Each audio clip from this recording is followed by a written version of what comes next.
What's the other guy? And No. she told me she'll be here for the meeting. CFO.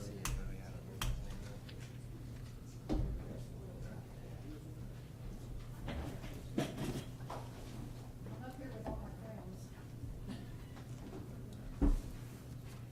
Don't forget my glasses, boys.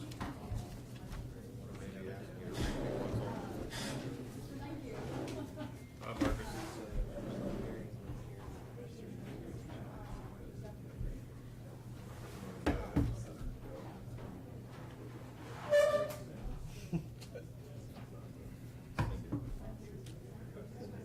Let's go straight from here. Wait till you guys go.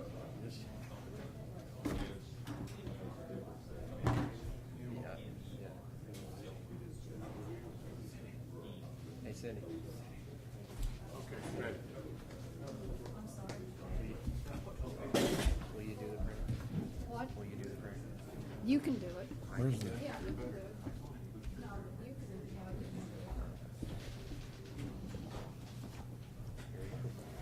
What do you think of them? Yeah, right. All right, we will call to order the regular city commission meeting for Tuesday, June 28th, 2016. We will have an invocation, and then afterwards, please stay standing for the Pledge of Allegiance to the American flag.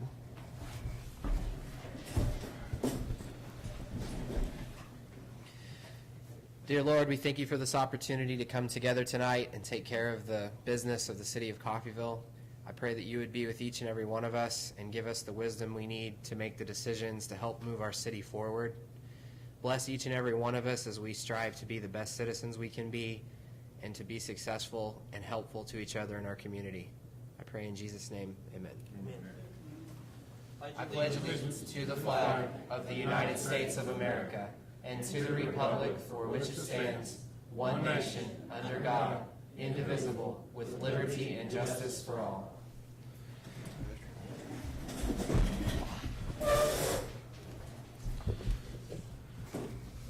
Just a note, is this consent agenda the updated totals that you, okay.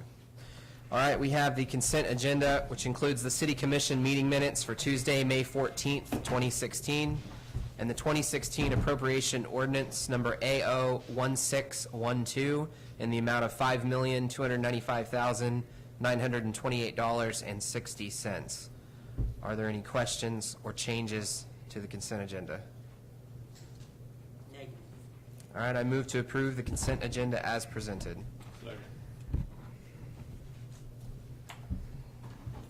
Motion was made by Mayor Powell and seconded by Commissioner Martin to approve the consent agenda as presented. Commissioner Castler. Aye. Mayor Powell. Aye. Commissioner Williams. Aye. Commissioner Martin. Aye. Commissioner Taylor. Aye. Okay. We have no special presentations or proclamations, so we'll move on to comments from the public. The public is free to comment on items not listed on the agenda. In addition, public participation is welcome and encouraged for all items on the agenda as the topics are discussed. Please address comments to the commission as a body and be mindful of others who may also wish to speak by limiting your comments to 3 minutes. And please state your name and your address, too, when you come up.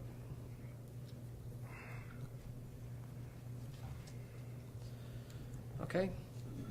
Moving on to old business, ordinance number S1609, the second reading of an ordinance to execute a cooperation agreement with Coffeyville Regional Medical Center for the 2016 healthcare sales tax.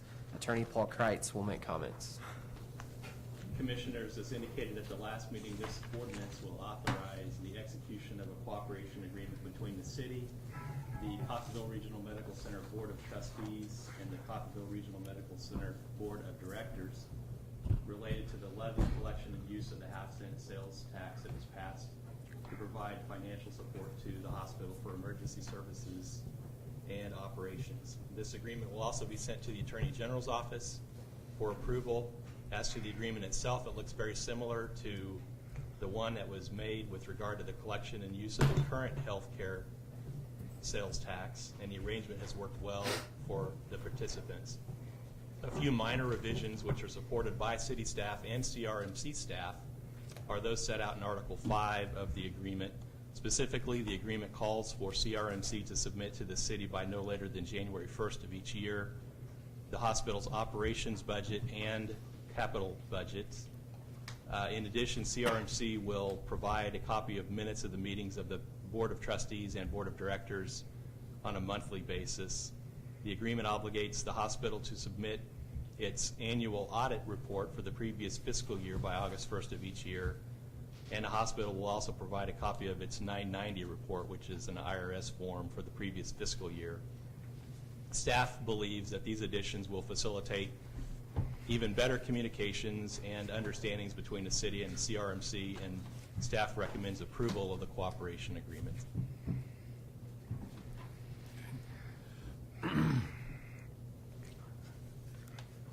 I don't have any questions. None. Move to approve ordinance number 16-09. Second. Who seconded?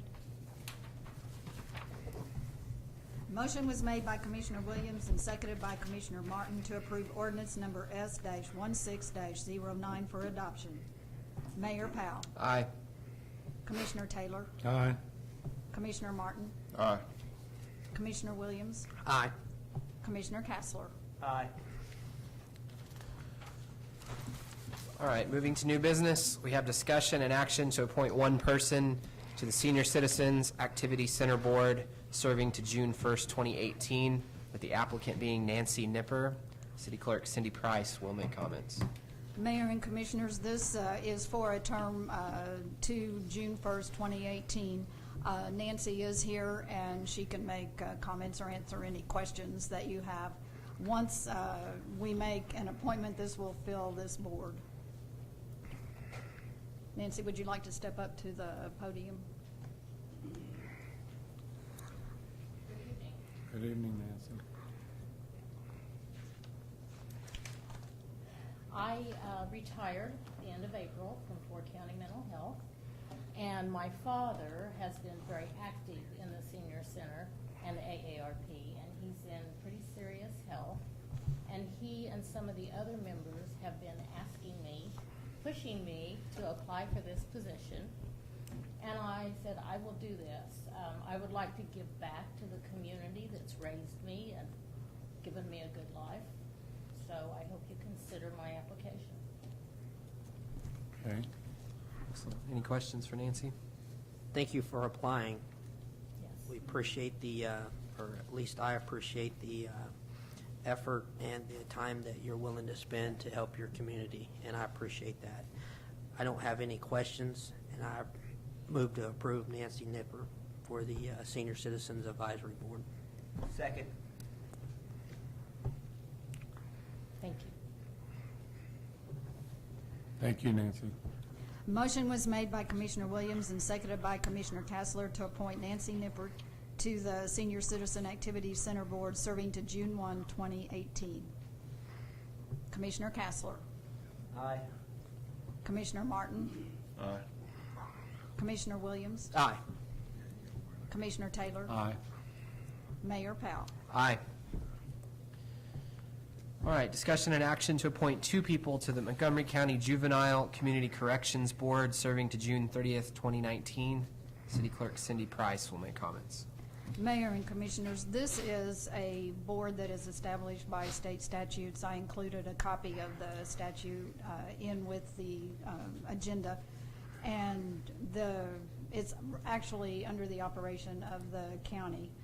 3 of the members are appointed by cities in the county, first-class cities. Coffeyville is the only first-class city in Montgomery County, so we make all 3 appointments. We had 2 openings. We had 2 applications. They're actually currently members and are applying for their second term, and that would be Winifred Flowers and Jimmy Littleford. Winifred is here tonight. She'll make any comments or answer your questions. Jimmy was, he had some child care that he had to take care of tonight, so he was unable to be here tonight. Can we table him? I'm sorry? I think since it's a renewal of his term, we could leave it on, or it's up to you guys. I'm just going with what we traditionally do, but I understand your point too, so I can go either way. I'd like to stay with our current Okay. way that we've been handling things.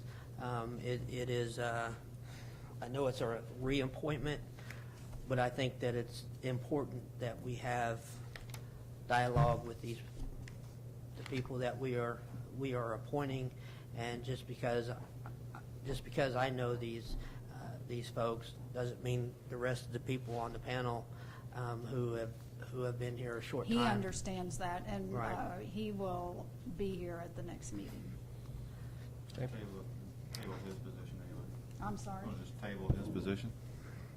You know, his application till the next meeting? Yes, Yeah, but I'm okay with Mrs. that. Flowers is here tonight. Yeah, that's fine. That's So fine. let's go ahead and have her come up and make comments.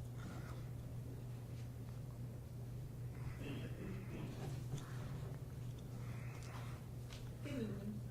Good I'm evening. Winifred Hi. Flowers, and actually, this is a reappointment, and I was asked if I would be willing to serve again, and I said that I would be. Good deal. Appreciate you. Thank you.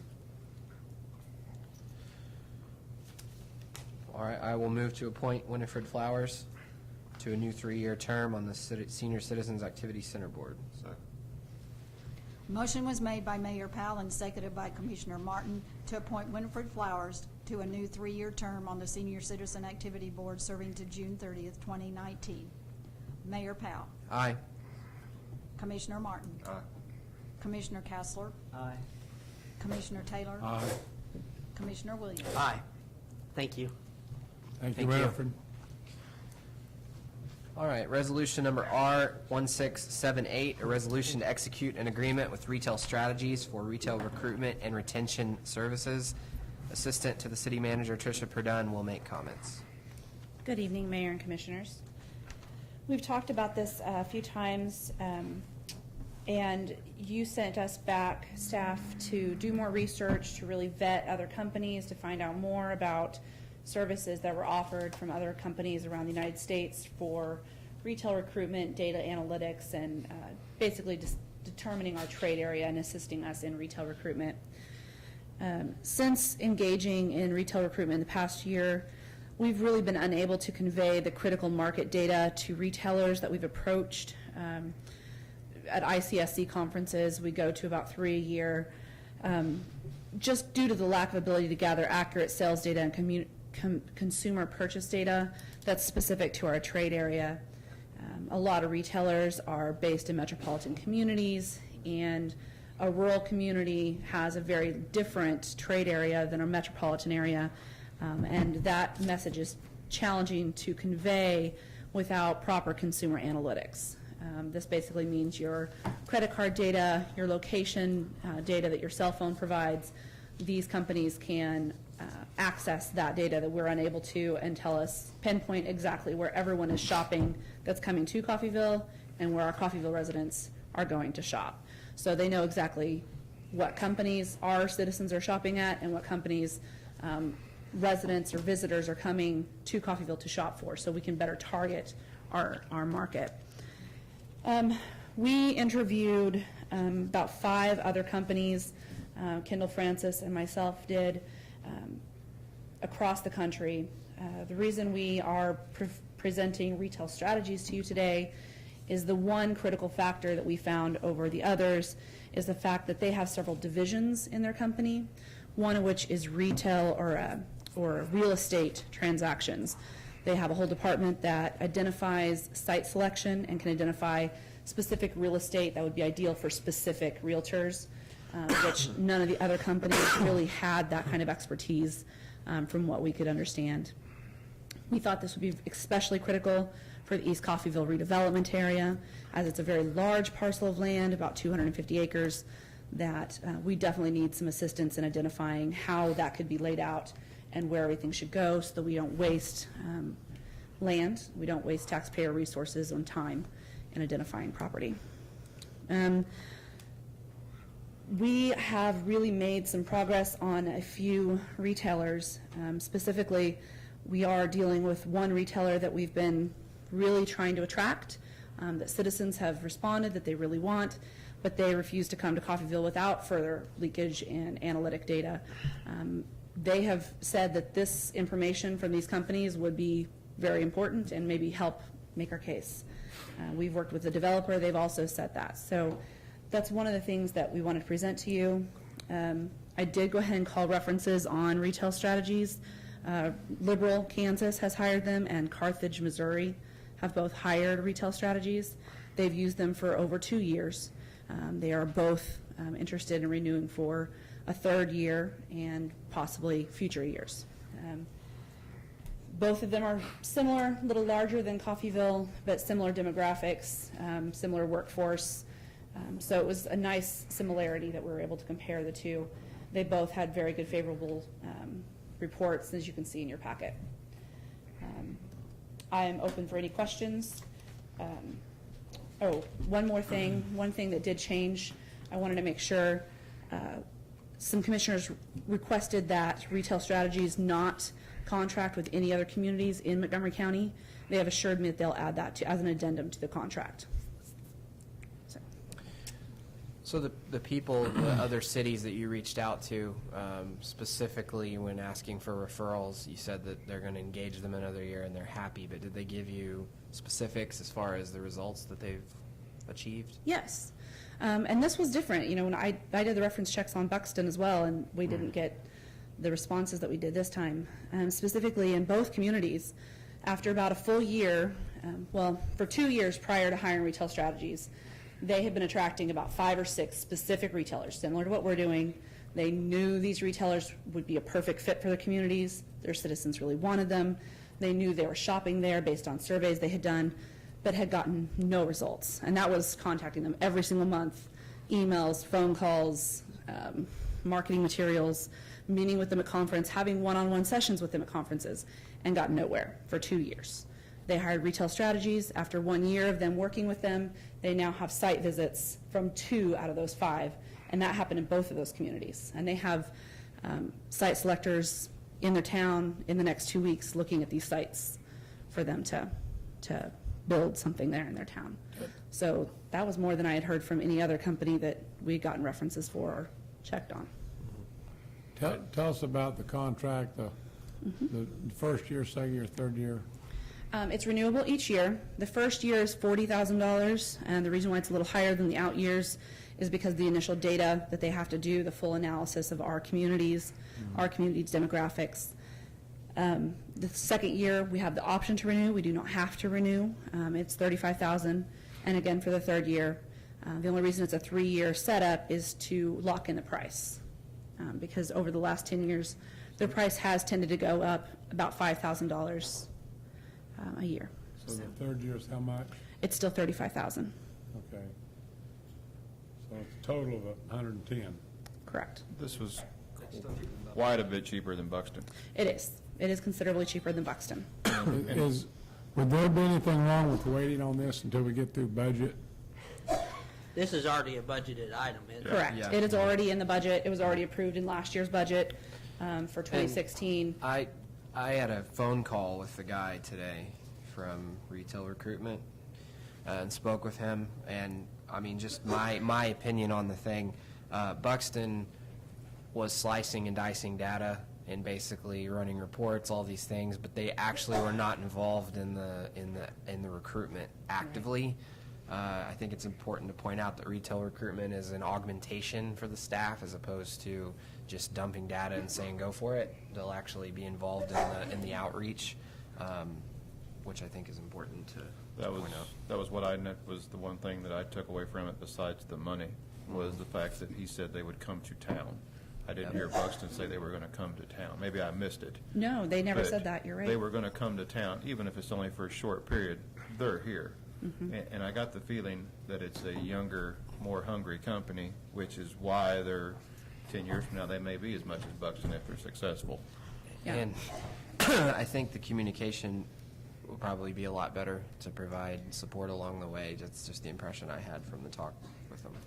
I think it'll definitely free up staff time. I mean, we have industrial companies we're working on actively too, and so, we have a lot to get done in Coffeyville in the next 5 to 10 years, and it's basically you're adding a staff member for $40,000. That's So- actually about 5 staff members for $40,000. That's not too shabby. If if we were to approve this, would you be able to develop sort of benchmarks along the way? So leading into the approval of it for a second year, we could Yes. look back and say, okay, this stuff was met, instead of just pie in the sky, we could set out some kind of plan in order to achieve benchmarks. And that's actually part of their contract as well. They'll Okay. provide quarterly reports to say exactly what they did. Okay. Staff will analyze them. We'll do follow-ups with those retailers too, just to constantly have that communication. Okay. To make sure that they are in fact making those contacts. You know, we've learned our lesson on follow-up and making sure that everything is done as according to what the reports say, so. So if we approve this tonight, how long does it take before they are actively trying or working for Coffeyville? It takes them about 60 days to run all the data analytics. So within 60 to 90 days, we'll have a full active team recruiting for Coffeyville. And that's just in time. The Chicago ICSC conference is the first week of October, and then the Kansas City conference is in January, and then again Las Vegas is in May. So we'll be able to have this just in time for the Chicago conference and the Kansas City conference, which is the best two conferences, in my opinion, that we can go to. I went to Dallas last year and was told I should go to Chicago this year to make sure we hit the maximum number of companies, and that's where we made progress this last year, was at the Kansas City and Dallas conference. Just to clarify, since they're a staff augmentation, that means they're going to be actively engaging people. Is this a flat fee, and then they cover all of their own marketing Yep. resources and everything internally? They're not going to bill us for any of that kind of stuff after that, Correct. right? That's hence the contract. $40,000 covers All you can marketing eat. materials, data analytics, them on their feet on the ground, going to these conferences, their What's- meeting expenses with these retailers, everything. What's the, and you don't have to promise this, but what's the odds of the day they come to see the town, that we somehow align it with a commission meeting to where we could say, hello, and meet these people that are going to be working for us? I'll see what I can do. I mean, it may be a lot to ask. I don't know. We're giving them $40,000. They seem to be a really flexible group. Like you said, they're young and they're hungry, and I think they really want to make a good impression, so we I'm build not this asking level of for a trust. So. presentation, just maybe hey, this is the guy. Nice to Yeah. meet you. So, all right. If Cool. you- Go ahead. I asked a while ago a question, I never really got it answered. Okay, I'm sorry. I asked, why couldn't we wait for this for a couple, 3 or 4 weeks till we get through our budget meetings? Well, one of the critical issues is timing. We want to make sure that we have the report done and ready to go and the active team together before the Chicago conference. Similar to Las Vegas, but this one is specifically for companies that are interested in locating in the Midwest. So it's a very specific group of site selectors, a very specific group of regional managers for our retailers. This is the conference we want to throw our money at if we're going to throw any money at any conference.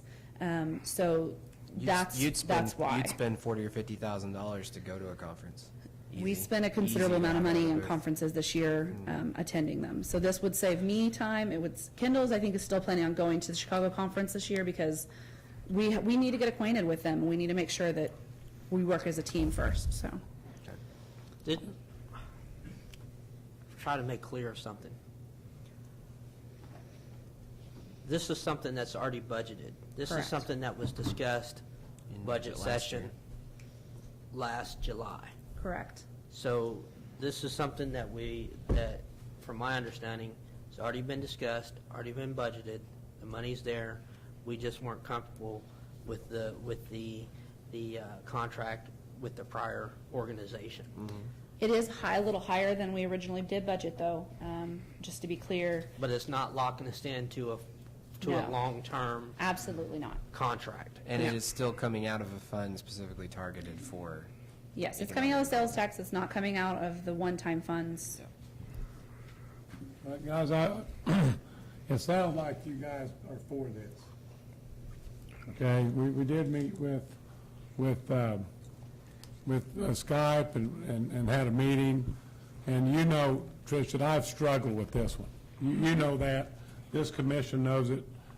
And I thought about the budget a little bit lately, and yes, I agree it's budgeted, okay? You tell me it is, I believe it's budgeted. But a lot of things aren't budgeted that we have on the table, like the Perkins building and a lot of things right now. Well, those funds can't be used for this. Well, I understand. These funds are specifically earmarked only for economic development. So they Right. cannot be used for Perkins Building, they cannot be used in the general Right. fund, they cannot be used for Right. streets, anything else. They have to be used only for So economic you don't development. use them, They just they don't roll do over. anything. Right, we can't, So we're investing in the possibility of creating sales tax revenue in this town and jobs with this money. create, for example, one Jimmy John's, just bringing a Jimmy John's to town, would generate $41,000 in sales tax. That's our 3%.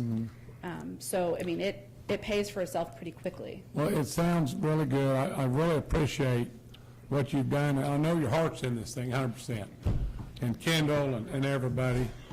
I told the staff, when we had a meeting the other day, I said, hey, if you guys want to do it, I'll probably vote with you, okay? But I don't think it's a good deal. You know, we've had a restaurant that just opened up in town, okay? And I think there were 2 people there at 12:30 today. And I don't know, did someone say something about a donut shop or something coming to town?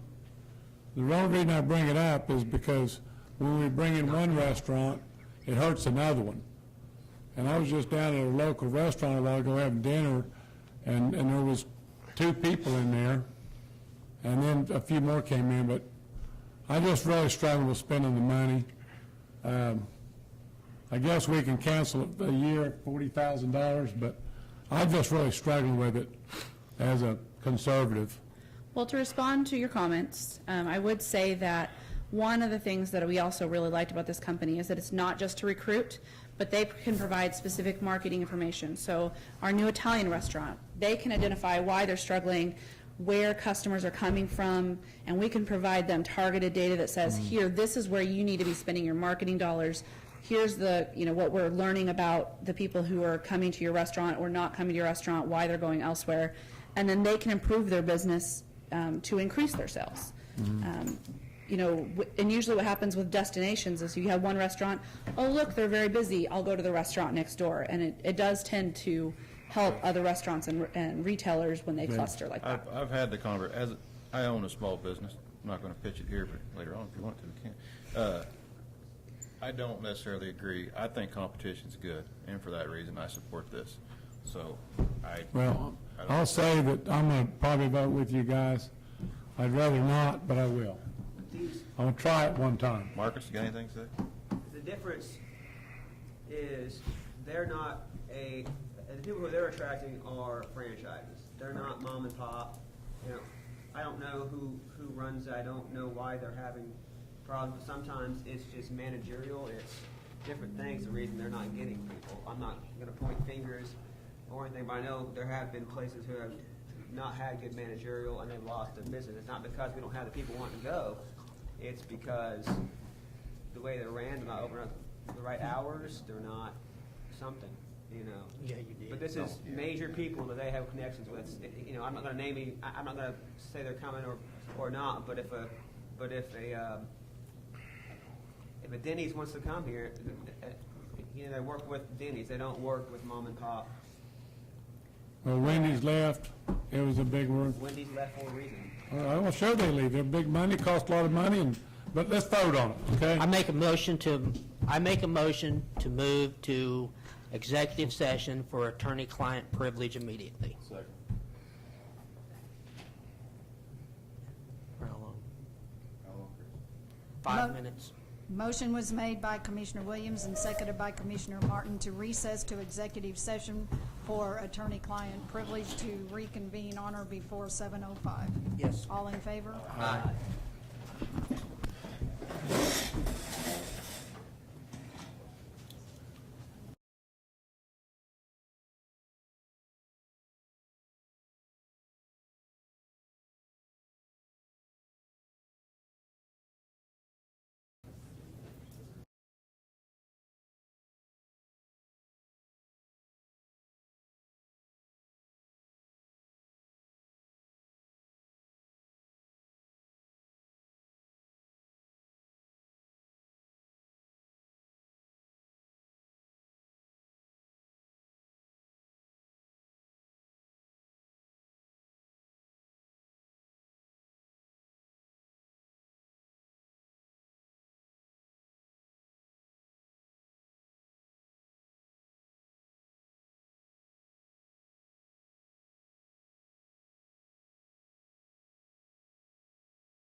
right, our meeting is now back in session, and I will move to approve Resolution R 1678 for adoption.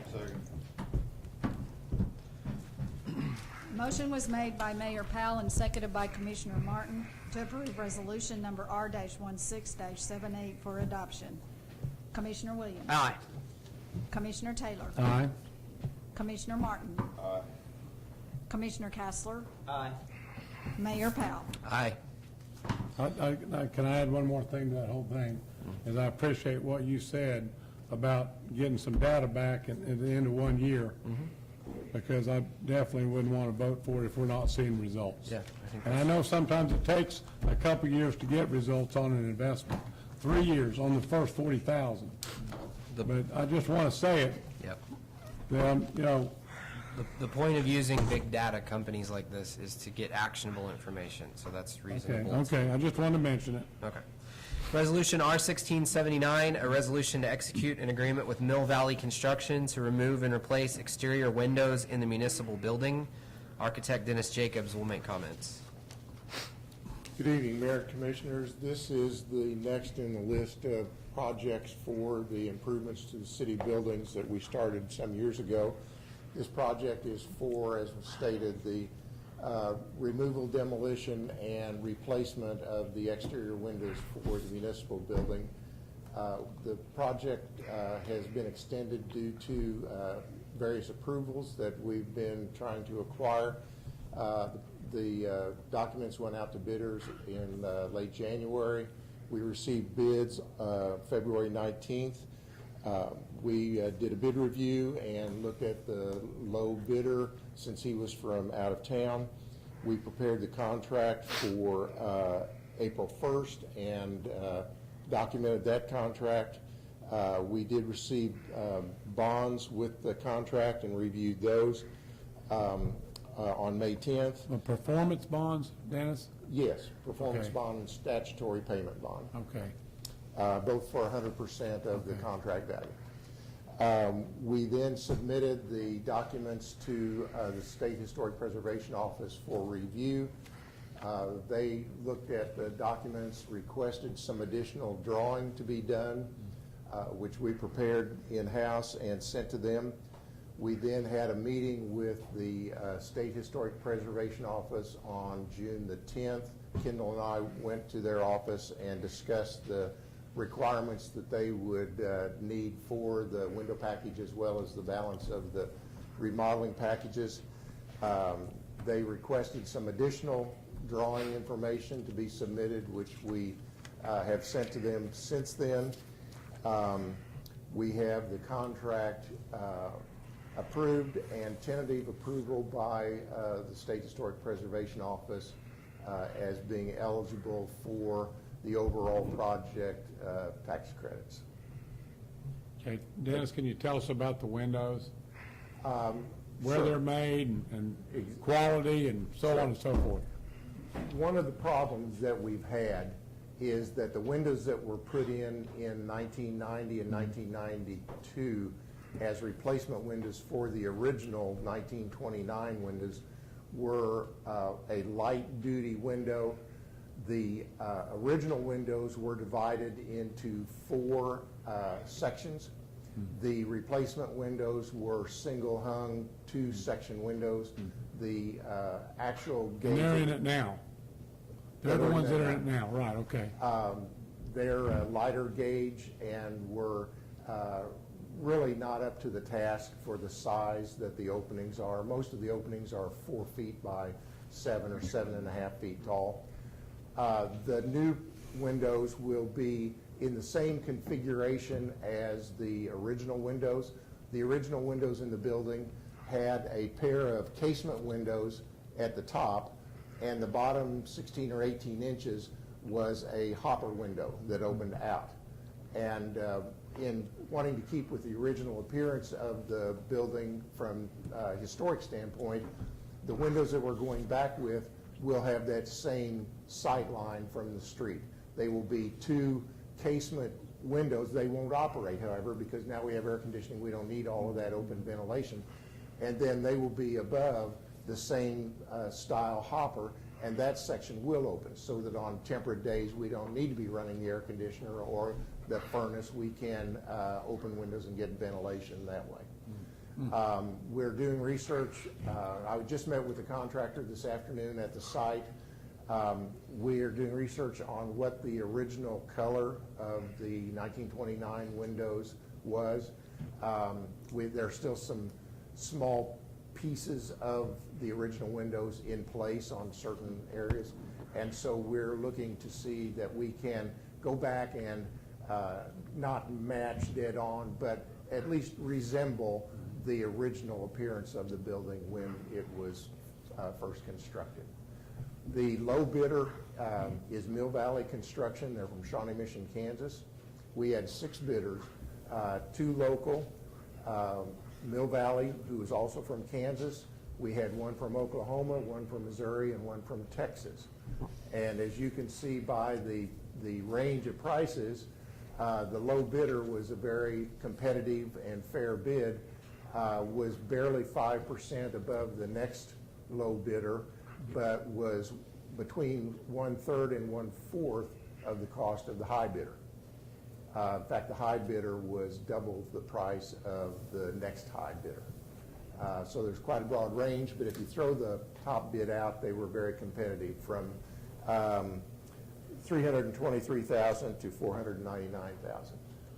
Okay, would it make sense to make one and put one in, see how we liked it? I mean, If as it was far a as new manufacturer. construction and Sure. size and all that. If it was a new manufacturer, we might want to do that.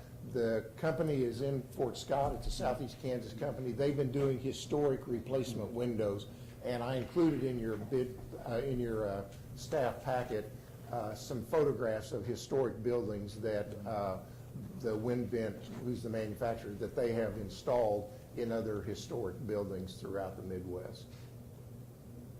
Dennis, when you say a hopper window, and I don't know how to describe it other than, is this a window that folds out like that, or one that, Right, it's hinged at the top, so it, so it sheds water. okay, so come, The casement that was a paired casement above typically would open out, but these will be fixed. okay. Quite a bit of savings in not having that operating mechanism, and we don't need that additional ventilation. Exactly. Thank you.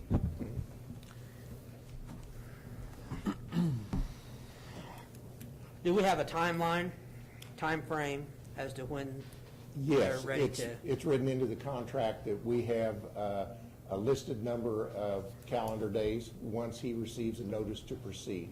Because at the time we prepared the contracts, we had not yet received official approval from SHPO, the State Historic Preservation Office. It was going to be limiting if we would put a start date before we had visited with them. So what we've written into the contract is that his contract time will start once he receives a written notice to proceed, and we will get that as soon as we get the final confirmation from the state. So as soon as we get that confirmation from the state, we're ready to go at it. He indicated that he would be willing to come down, which he did today, come down and reacquaint himself. He was here in February when he was looking at the project to bid it. He came back to kind of reconfirm some of the items that he had forgotten, frankly. The manufacturer will start preparing shop drawings, and he anticipates being back in a week to bring those drawings with him and start to, what they do is they will go back and accurately measure every window opening, and they measure at the top and at the bottom, and sometimes for these tall windows in the middle, to see if the openings are out of square. And they'll also measure the top to bottom on both edges to make sure that if they have to build a window out of square to fit the opening, they can do that. And they number every opening so that they can identify that particular window with that opening. Fabrication, he said that the company is big enough that they will probably fabricate and deliver one entire floor at a time. And we talked about scheduling and about maybe doing the first floor first, the basement floor first, so that they could bring all those windows and securely store them inside. That'd be a great idea. What kind of guarantee or I mean, surely their windows are good, we don't have anything to worry about. But what if we start having problems with the windows? What kind of, The typical contractor's warranty is for 1 year, which gets you through all 4 seasons in terms of installation issues. The window manufacturers stand behind their windows for an extended period of time. I don't remember is what that it in is, our 'cause agreement? Is that in our agreement? it's in the information that the manufacturer has But supplied. there's nothing special if the glass breaks in one of these. I mean, it's nothing, you can have anybody do that. That's not anything fancy. And if a hinge breaks Yeah. or, you know, a wind catches a window or We're whatever not required to go through the State Historical Preservation Office to replace a, for repairs. yeah. Has this glass got the stuff between it? I don't know too much about windows. They do, and they're also, they have a film on the outside surface of the inside glazing panel, which is called a low emissivity film, and it basically reflects 60 to 80% of the heat that passes through the glass. So it, even though it's in the sunshine, you won't get that tremendous transfer of heat that So you there's typically not do. gas in there? They put argon in it, Put actually. argon in. When we started this process, part of the repairs on that hinged on a credit that we were going after. We retained the services. Tax credits? Correct. How does this fit in with that as far as moving that forward? Good question. A portion of the window would be eligible. The state considers blinds or drapes or shades to be furnishings and not a part of the permanent structure, and so it's not eligible. Although we've included it in the bid, and if it's not going to be acceptable, we'll deduct it by a deduct change order. But it's in the package now, so that we hopefully won't be coming back to get blinds at some later time. There's been some discussion, I know, with the administration and in staff about the benefit of the tax credits. We're close enough to having such extra costs to comply with all the requirements that the Historic Preservation Office has imposed on us, that we're looking very seriously and carefully at whether it's worth it or not. We've talked with 3 independent sources. We talked to a contractor that is doing the standalone building with Crossland, and told them what our situation was and what our cost estimates were running. And he indicated that he had himself just bid a tenant finish, which is basically what we're doing. The shell is there, the vertical circulation is there. All we're doing is building interior partitions and ceilings and finishes. And he said that his cost on the job that he bid just earlier this year was $106 a square foot.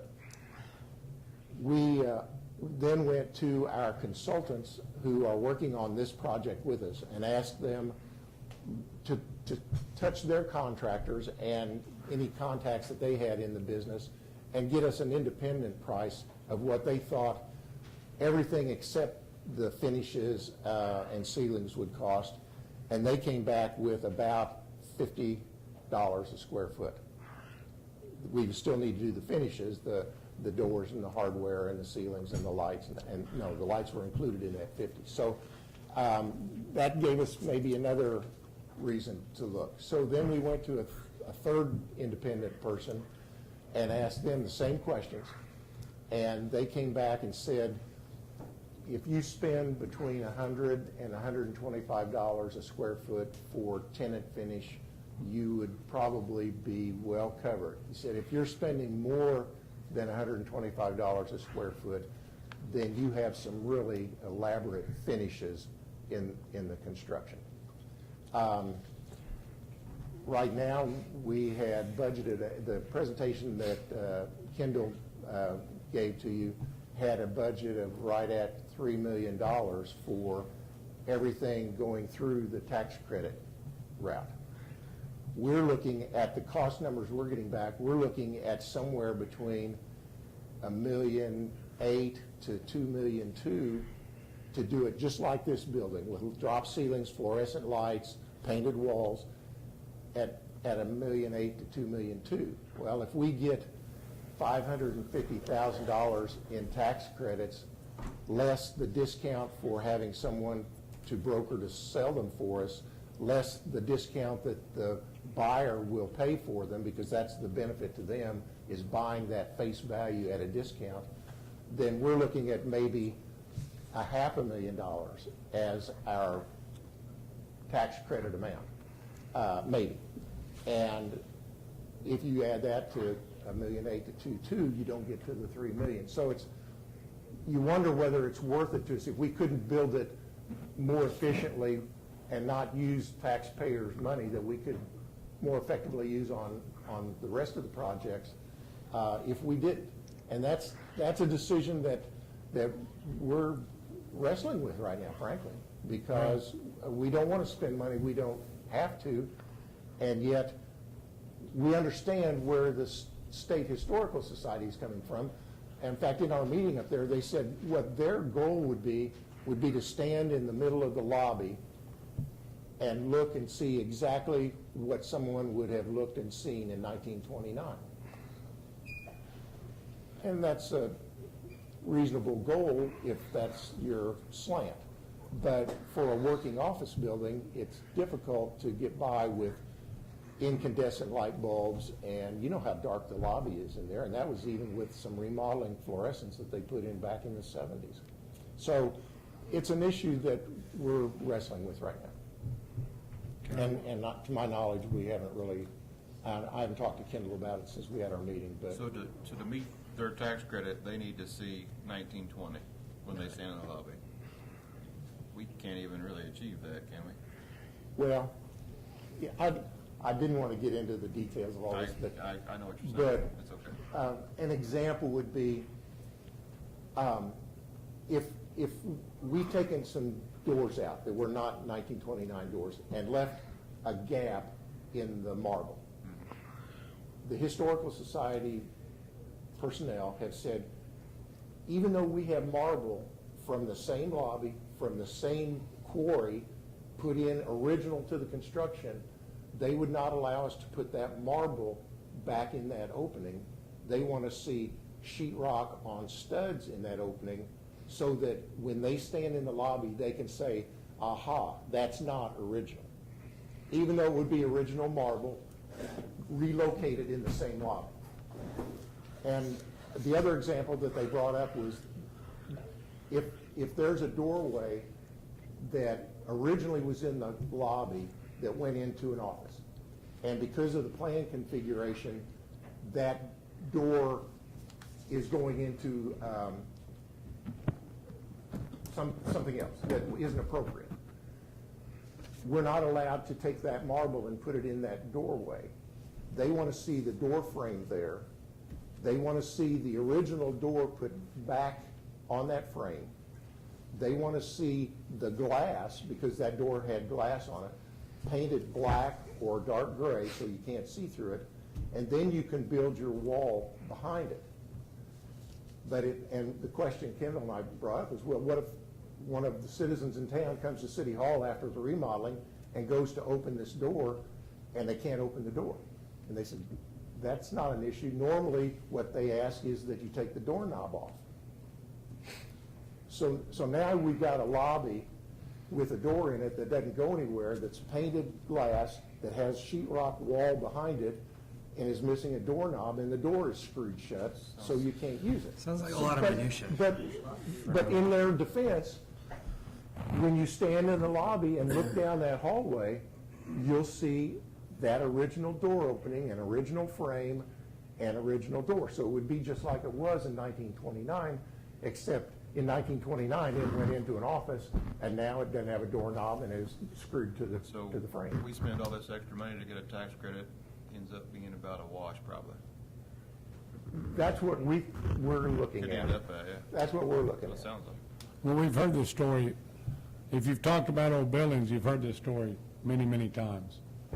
and you gotta want it. You know, that's why they call it hysterical. I mean, you know, that's the reason. And just when we sat up there and listened to the program about saving $500,000, it sounded good, but it's not all that good unless you really want that. And that's expensive, so there we are. Thank you, dear. You're welcome. That very good explanation, Dennis. All right, I'd move to approve Resolution R-1679 for adoption. Second. Motion was made by Mayor Powell and seconded by Commissioner Martin to approve resolution number R-16-79 for adoption. Can I ask another question first?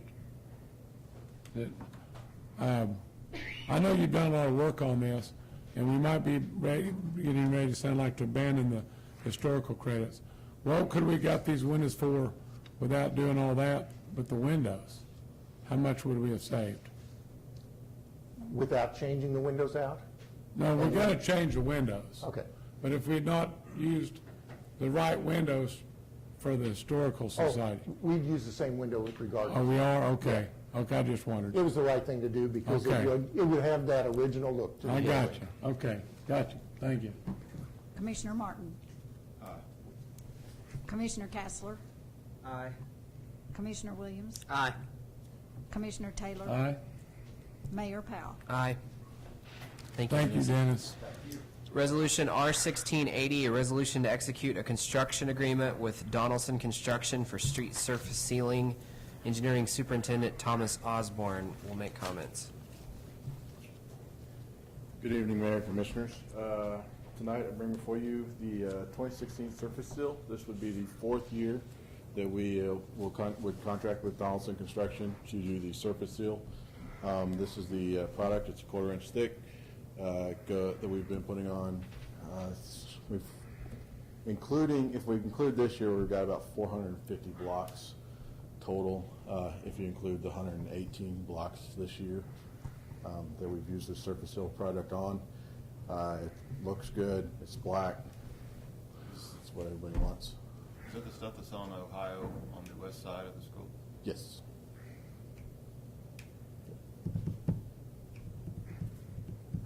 So you think it's a good deal? I mean, It's a good product.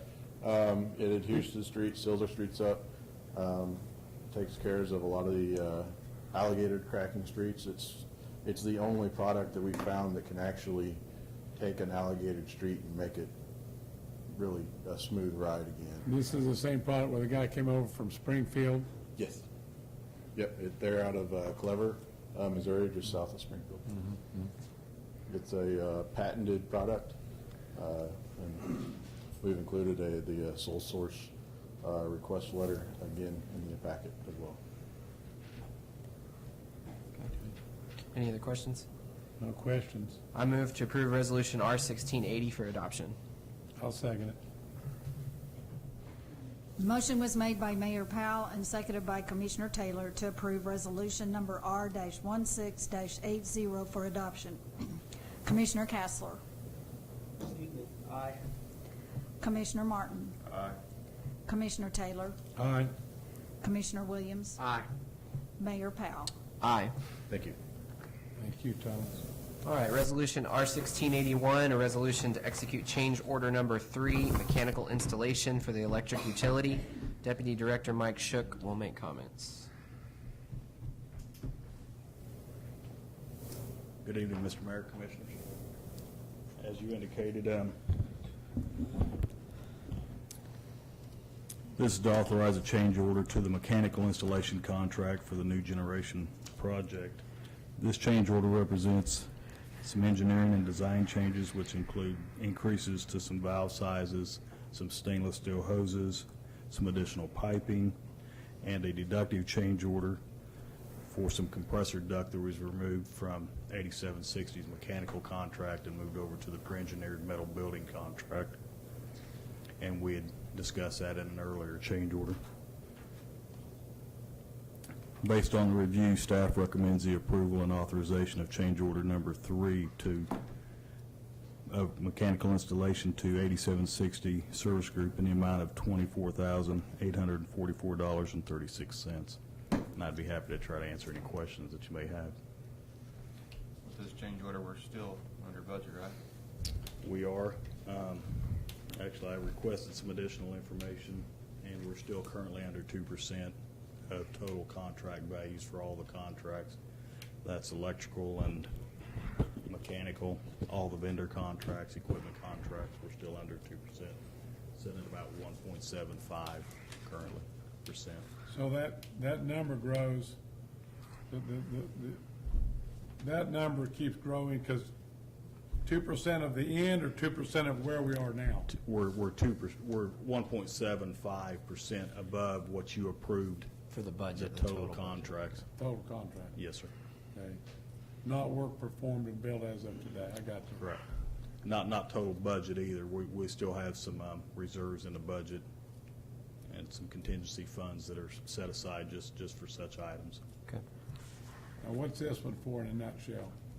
It's basically some increases in stainless steel, increases in valve sizes. It's for the radiators, the engine radiators. They had originally spec'd out sizes for the same radiator installation that Stillwater had, but they went with the ultra-quiet radiators. And we just did not see the need to spend that extra money for the more quiet radiators, so we scaled it down just a little bit.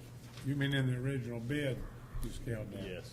And now you want the more quiet one? No, though, they're still gonna be, but it was the stainless steel hoses and valving. Burns and McDonnell actually spec'd out the wrong ones. They left the spec as it was for Stillwater when we bid this. Okay. Burns and McDonnell ought to think we're pretty good old boys, I think. I move to approve Resolution R-1681 for adoption. I'll second it. Motion was made by Mayor Powell and seconded by Commissioner Taylor to approve resolution number R-16-81 for adoption. Mayor Powell. Aye. Commissioner Taylor. Aye. Commissioner Martin. Aye. Commissioner Castler. Aye. Commissioner Williams. Aye. All right, Resolution R-1682, a resolution to execute an agreement with Barton Solvents for propylene glycol for the electric utility. Deputy Director Mike Shook. Mayor and Commissioners, this item is for, as you stated, for propylene glycol. It's basically engine coolant for the new generation project. We use a competitive bid process to obtain price quotes to supply glycol for the project. Proposals were received from a total of 7 vendors to supply this, as specified by Wärtsilä and Burns McDonnell. Barton Solvents was a low bidder. The proposals were evaluated by Burns McDonnell engineers and city staff as well. I have included a bid summary in your packet for your review. Staff recommends the mayor be authorized to enter into an agreement with Barton Solvents to supply propylene glycol as specified for the new generation project in the amount of $30,342. Now, we knew we were gonna have to buy this all along, or what? Yes. Okay. Is this something you have to buy every so often, or just curious? Not really, not on the glycol. No, the oil, which is next on the agenda, that's a consumable product.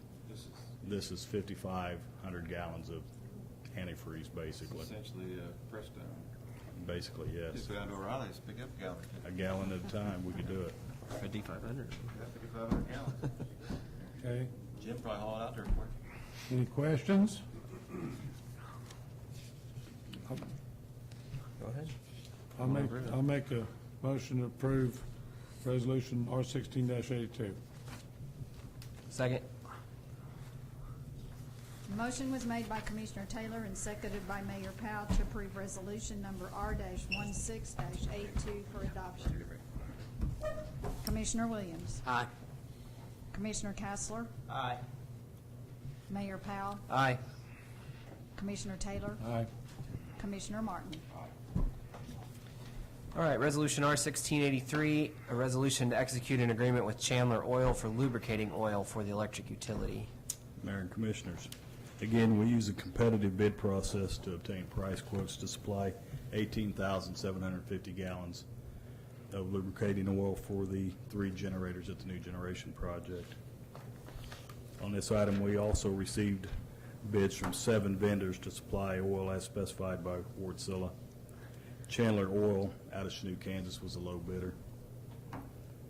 Burns McDonald staff and city utility staff have reviewed the bid package, and I've attached a summary analysis in your packet for your review also.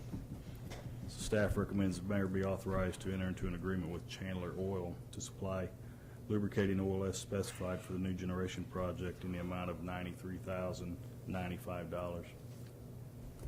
I'd be happy to answer any questions that you may have. And that's something that was probably planned on too, wasn't it? Yes, sir, it was. Okay.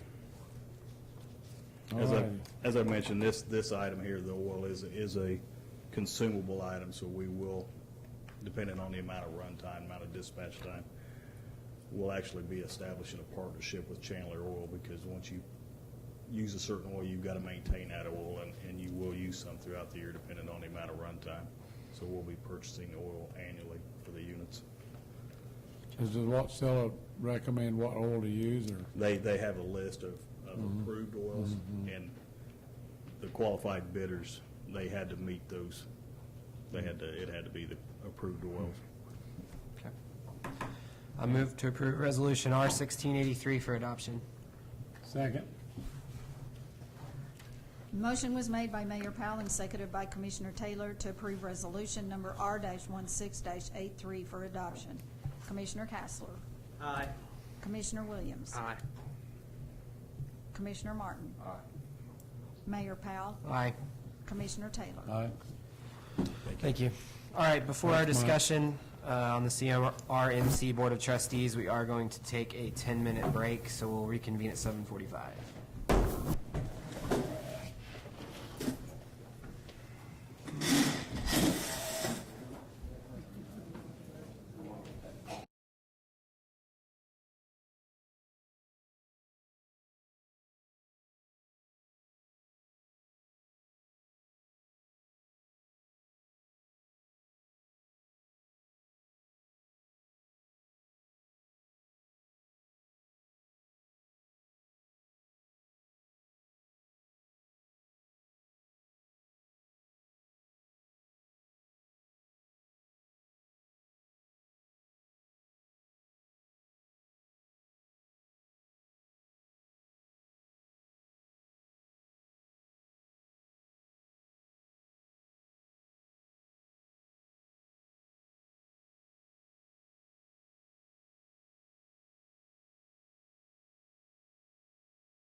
All right, we will now resume, and to start out the discussion, we have comments from Paul Keitz. And we're going to talk about CRMC, Board of Trustees. Board trustee appointments. Commissioners, included in the agenda packet is a copy of Ordinance 9507, which amended the composition of the Board of Trustees for the hospital back in 1996. And looking at the Secretary of State's website today, I found that Coffeyville Hospital was organized in 1913 as a for-profit corporation. CRMC, Inc. was organized as of January of 1996 as a not-for-profit corporation for the stated purposes of delivering support for the delivery of hospital services and health care, promoting general health and well-being, providing support of the development of health care programs, and providing research related to health care. So the transition of the hospital to a not-for-profit corporation preceded, I think, any of us at these tables, but apparently it was for the purpose of moving from a for-profit corporation to a not-for-profit corporation. Around the same time as the organization of the not-for-profit company, the city passed this ordinance changing the composition of the Board of Trustees for the hospital. As Ms. Evensvold said at the last meeting, the purpose of the Board of Trustees is primarily to serve in a fiduciary oversight capacity, whereas the Board of Directors for the hospital generally provides operational oversight for the hospital. According to the ordinance that was amended in 1996, the Board of Trustees is composed of 7 members to be appointed by you, the City Commission, and in turn, the Board of Trustees appoint the directors to serve on the board for CRMC. Trustees are required to be residents of the city. No more than one trustee may be a physician, and trustees serve a 4-year term. Discussion points for your consideration this evening, which I borrowed heavily from the city manager, include, first of all, whether to continue to allow trustees to serve as directors.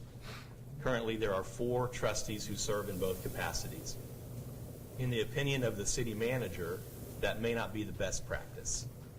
His recommendation is to prohibit trustees from serving simultaneously as directors, or at the very least limiting the number of trustees who can be appointed to both positions to a maximum of 2. One thing to keep in mind there is that the trustees are required to live in Coffeyville. The Board of Directors are not, board members are not required to serve or to reside in the city of Coffeyville. They're not subject to that requirement. Therefore, if trustees are prohibited from serving on both boards, you can conceivably have a situation where the entire Board of Directors live outside of the city limits. Is something to think about.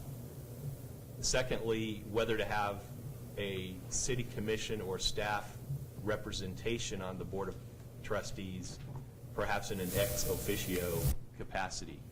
Doing so may improve communications between the 2 entities. Third, whether to modify the provision regarding the appointment of 1 physician to the Board of Trustees. Should that apply only to, should that apply to all physicians, including retired ones? It was a question that the city manager raised. Should it apply only to physicians employed by CRMC? Do you want to do away with that provision? Do you want to increase the number of physicians who could serve on a Board of Trustees?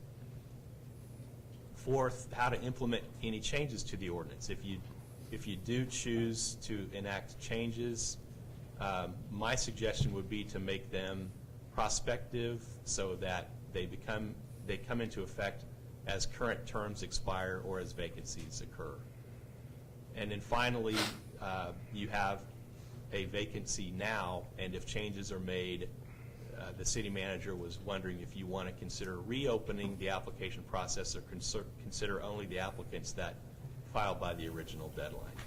Those are the discussion points that the city manager brought up.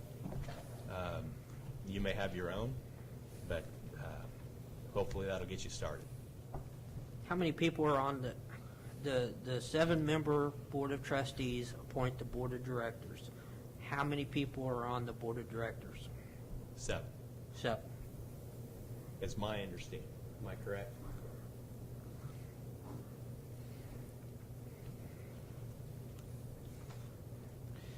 And what's the process for them to appoint that? Do they take applications then?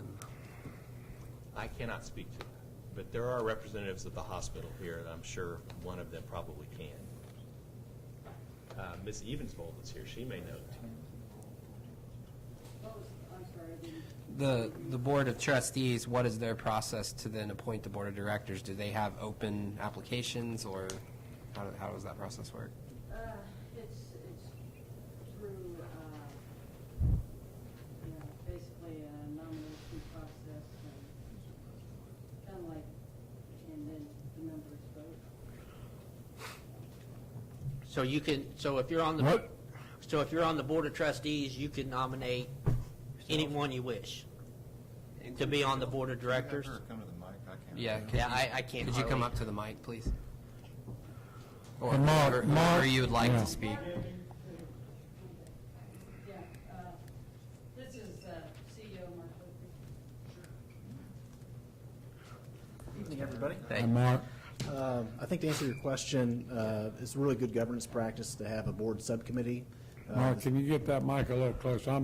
Sure. I know the audience wants to hear you, and I can barely hear you, so. You Thank you, bet. Mark. Howard, you're welcome. A lot of boards will have a personnel committee or a subcommittee of governance that is looking at development and always looking for ways, whether it be looking through the Health Foundation or the ways to identify prospective board members, and then there's an internal nominating process, and then the board members are selected based on majority vote of the board of directors.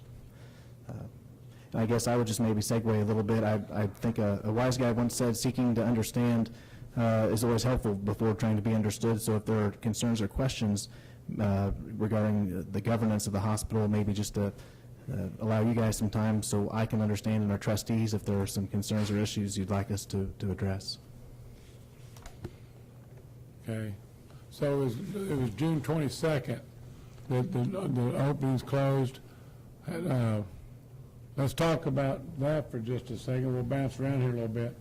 But you had some applications for the Board of Directors? Trustees. For the trustees. And that ended, Who doesn't have openings? We do for trustees. we do, Appointed. trustees. I guess just to answer your general question, bouncing off your Stephen Covey quote. All right, you got it. Basically, I'm assuming organically it has happened to where there are this, I don't want to call it a conflict, but having, the same amount on both boards. I'm assuming that's an organic thing and not intentional, I would assume. Yeah, I think when you look historically, what is the right size of a board? I think evidence might show somewhere between 5 and 13. It just kind of depends on the situation, the size of the organization. 7's probably just a really good number a lot of organizations have landed upon. I think when you go back to the ordinance that I have in front of me back in 1996 on why there was a separation between city, and then you look at the trustees and then the directors themselves, I think those same things apply today as they did 20 years ago. I think having trustees that are appointed by the city actually is a very helpful thing to make sure that the city has a voice in the day-to-day from the directors, but knowing that the board of directors also is in charge of strategic planning and looking at the long-term oversight. I think if you would not have that overlap, I think actually the city has less voice on what goes on at the board of directors. The model seems, I think from a municipal perspective, has worked very well over the past 20 years. So I'm not sure what would drive necessarily change. From my understanding, I think that there are meetings that are open to, whether it be councilmen, ex officio, I know was a comment that was raised earlier. I think our meetings are generally open to the council or to city and others. So I'm not sure if that would necessarily be a need to change. But again, we're open to improving communication. I think we've got a lot of new members at the administration team. There may have been some gaps in terms of some of the annual meetings that had taken place in the past. We're excited to rekindle those annual meetings.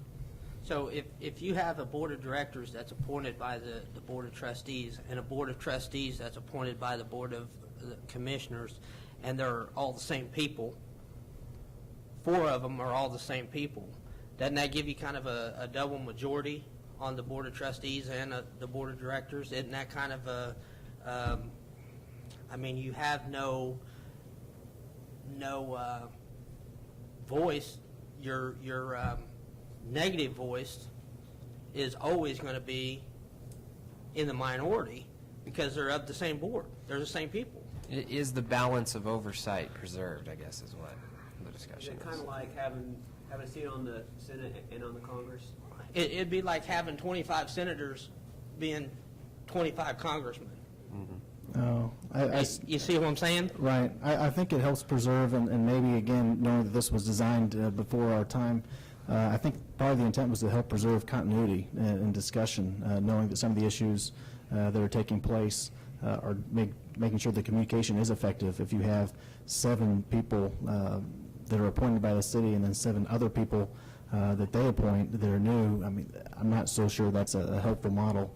I think in terms of making sure that everybody's aware of what the communication needs to be between the medical community or medical staff or board of directors and trustees, city.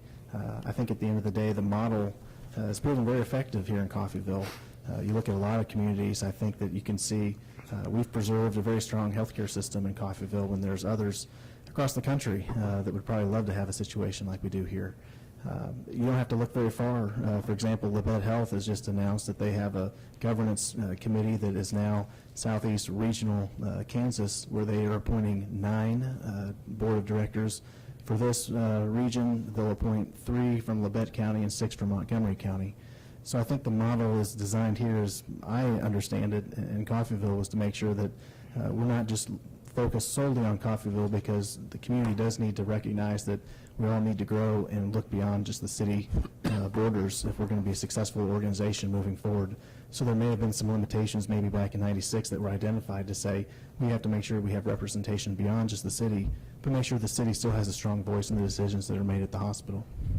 So you said that this model has worked very well in the past. How many times in the past throughout the history of this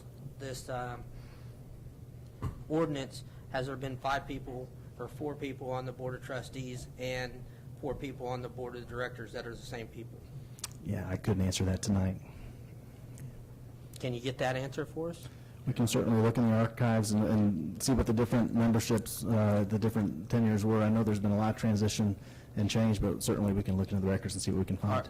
Are the term limits staggered as they are? I mean, to build into the concept of making sure there's people that are able to stick around that know what's going on. I mean, at any given time, you're always going to have, like on this commission, at least a couple of people who are, staggered. Is that, I'm assuming, the same way? Yeah, it's my understanding in the articles and in the bylaws of both. I think having some sort of continuity is always a good thing. From a health system I was at before in Southeast Iowa, the ongoing joke with our trustees was basically once they figured out all the things that were going on, their terms were up and it was time to come off. And there's just a lot of complications, a lot of difficulties in running a hospital. I think that's why a lot of cities that have a municipal or a county hospital, similar to Kansas City, Truman Medical Centers, you had a city hospital, you had a county hospital. They recognized all the complexities of trying to run a multi-billion-dollar organization. They recognized that maybe we should subcontract that out, in essence, to a different board. But having a continuity is just good governance practice, I think, in anything, whether it be Board of Education, businesses, or hospitals. Mr. Eli, am I missing anything here tonight? Stan Eli, I'm President of the Board of Trustees. To answer your question. Stan, can I get this? There you go. Thank you, Stan. Yeah, you guys need to be conscious of that too on TV. Let us Try to know. talk as loud as I can. Let us know if we're not speaking, speak up, because sometimes we don't know that. To answer your question, this is the first year I've known, and I've been around both boards for the last 12 years, that we've had 4 on, and we've got one going off in So this December. this actual position that we're in right now is kind of unusual. Yeah. Yeah. And one of the things, they're not, people in Coffeyville are just jumping to get on the hospital board. I think Cindy can tell you that. I think that there's. We have to recruit people to get them on the Board of Trustees. We have to recruit people to get them on the Board of Directors. not a lot of people want to serve. Number one, there's not, it's kind of like you guys. It takes up a lot of your time away from your workday. I agree. And it's the same way with the Board of Trustees and the Board of Directors at the hospital. And it's been extra tough with what the medical community has been lately. The Obamacare, we lost three primary doctors out of the city of Coffeyville. You know, we're hiring doctors at the hospital. We've never done that before. You're hiring doctors, what, so that They work for the hospital. The doctors work for the hospital. Yeah. Dr. Gillis is the only private practice in town that got a couple of doctors.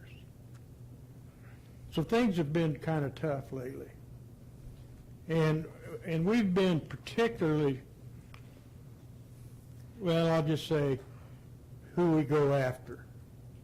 Board of Directors is right. We can go outside the city of Coffeyville, and we should. It's Coffeyville Regional Medical Center. Independence closed their hospital. We're up there now trying to get, and we are being successful at getting people into Coffeyville. So we're under the recruiting process, 24/7. Have you guys, were you given the bylaws of the Board of Trustees or the Board of Directors? We were given the ordinance that was passed back in 2000, or I'm sorry, 19, well, it was 90s. ordinance number 95-07, which I assume that would be passed back in, well, it's, Second reading was in January okay, of January. 96, So yeah. it began in 95 and concluded in 96. That was basically set out the parameters and guidelines for being appointed to the Board of Trustees. Well, I think at a minimum, either the city manager or some of the staff should have given the commission at least the bylaws of the Board of Directors and the Board of Trustees for this meeting, if for anything else. And I wish the city manager was here now. His recommendations and my recommendations would conflict with one another. He's been here for a little over a year, and he wants to run the hospital? I don't think anybody wants to run the hospital. I tell you what I think we want to do. I think we want to make sure that we don't get caught like our partners up north did. And that's the last thing we want. And that's exactly what we don't want to do. And the thing is that because we're a municipal partnership with CRMC Inc., it is our responsibility to make sure that there's open communication between us and the hospital. And quite frankly, there hasn't been. And I agree with that. And shame on us. And shame on us. Okay? And so we're going to rectify that. So, I mean, the thing is... You as a city commission with 3 trustees sitting on the Board of Directors, you got a pathway right into the directors' meeting. I agree with that. But we can't seem to get anybody to talk to us. We've invited people to meetings, and they decline.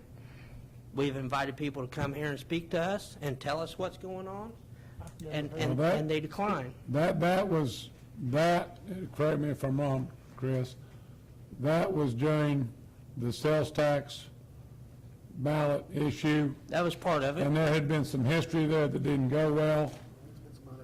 And, I don't know of any history that didn't go well. right? The invitation was set out, nobody ever came. I mean, actually, I think there was one point it declined. Yeah. So, Well, there's going to be better communication, I can tell you that. The thing for me is, I got an idea. I agree that as you guys call it, Obamacare and Medicare, but there's also a well-known fact in the community that you guys have. They were talking about leakage. You guys have a leakage problem that goes somewhere else. Have what? You guys have problems with people going to other hospitals for care. I don't know why. I never had many run-ins with the hospital. I've been lucky to be pretty healthy. My children have been pretty healthy. But there is that out there. Well, I think you guys are doing a heck of a job, and I don't really know what we need to do. I'm wondering if there's some information or something that I don't know about, because I really don't want to change that. I'll let you know right now. And I think you guys are doing a heck of a job. The changes that they made to Article 5 What is that? Paul read about, Of the cooperation agreement. that cooperation, that's going to go along with us. Okay, I know what you're talking about now. You know, we used to send every month the Stephanie, we used to get the financials to the hospital every month. Well, I do know, with what I've said, that there's been discussion in some of the meetings that we weren't getting some information, okay, from the hospital. Do we have an understanding now that that information with these We'll get articles? minutes and Right. and the financials. And then we can show up anytime we want to those meetings, Yeah, fourth Wednesday every month. okay? Now, there was some discussion I've heard in the past, back when this was set up, they wanted the trustees and some of them on each, so there would be knowledge of what was going on. It was intended that way. Is that correct? Am I off? Yeah, that's what I just said. Okay, right. You've got Right, a pathway Right. to the board of Right, directors right. who manage the hospital. right. I think I understand. I'm a little over my head, but They manage the hospital. Mayor, if I can I make a suggestion that we kind of simplify this discussion a little bit and pick some of the talking points that he's talked about, instead of doing a broad stroke here, like, let's the five of us discuss if we still like the idea of physician, how many physicians, is it a current physician, is it a CRMC physician, and then go down. Do we want to restrict trustees from being on the board of directors? Do we want to have a ex officio member? Just like pick a topic and solve it and move down to the next one. Maybe nothing changes, maybe everything changes, but instead of having these big, broad, we're fishing all over the pond, and we should try to eliminate some of these things. Just a suggestion. I agree. I'm perfectly fine with that. Yeah. And again, just to clarify the point, this is not being driven with any type of intention to meddle or change things. As stewards of the city, we want to ensure best practices and cooperation and communication. That's literally all that we're attempting to do. We have been remiss in some of, all of the communications with the financials and everything. We've gone through, in the last several years, our own changes. We have a new CEO. We've gotten a new executive assistant. I think that must have fallen through the cracks on why, Stephanie, you're not getting stuff. Yeah. So what's the feeling? Let's have discussion on the representation and the option to appoint an ex officio member. I'm for that. I would be for that. Isn't about every other board that we have that? There are some other boards where you have that provision. The library has it, whereas the mayor Library. is correct. What is that? It's a non-voting provision. Yeah, the Right. library board, I think by state law, that mayor serves as ex officio. Isn't the mayor ex officio also the planning and zoning commission? I don't recall.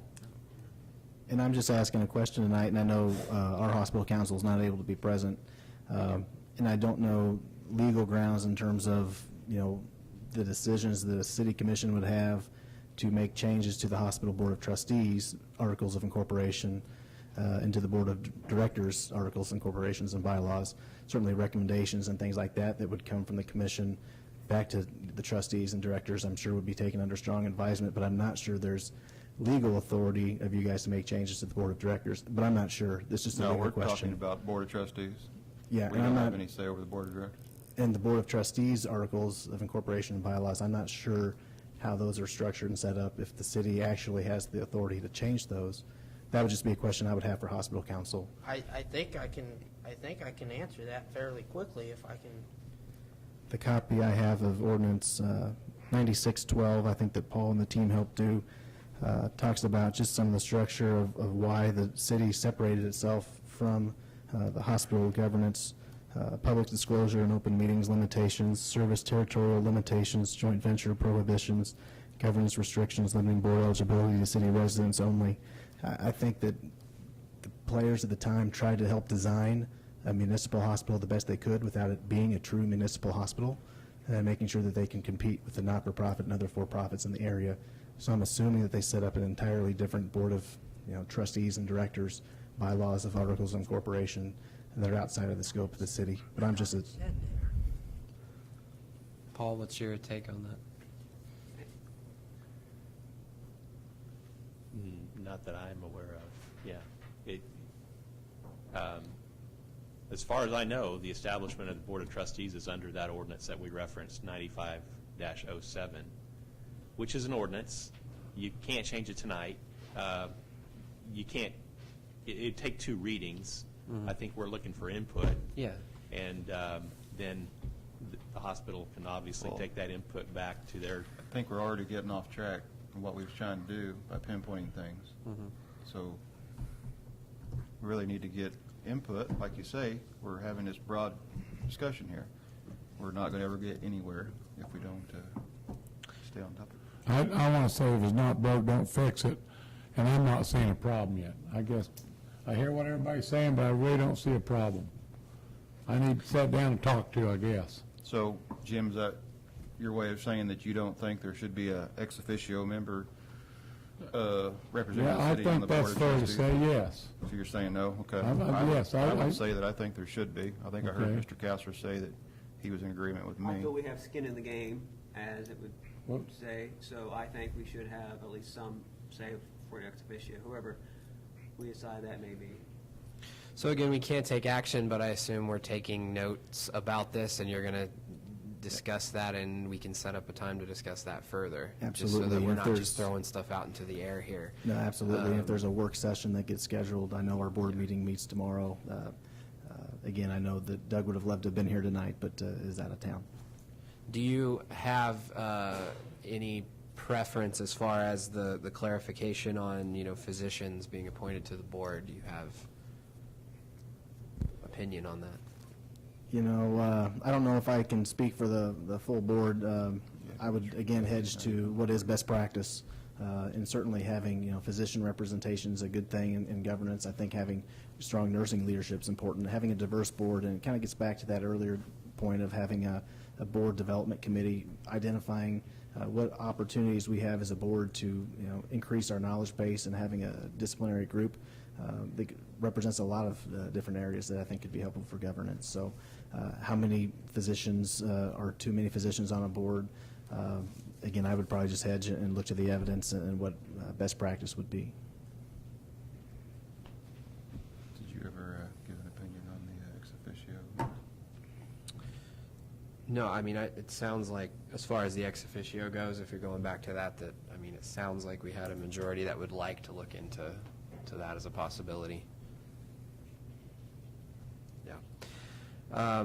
Do we have any model? We're talking about, an original thing from the early 1900s and then something thrown together in the 90s. Is there sort of an accepted model for how these things usually work in the organization, or is it just literally different for everyone? We're not reinventing the wheel here, I wouldn't think. I don't think so, but I'm no aficionado on it. I have not compared our situation to any other cities that have municipally owned hospital buildings. Sure.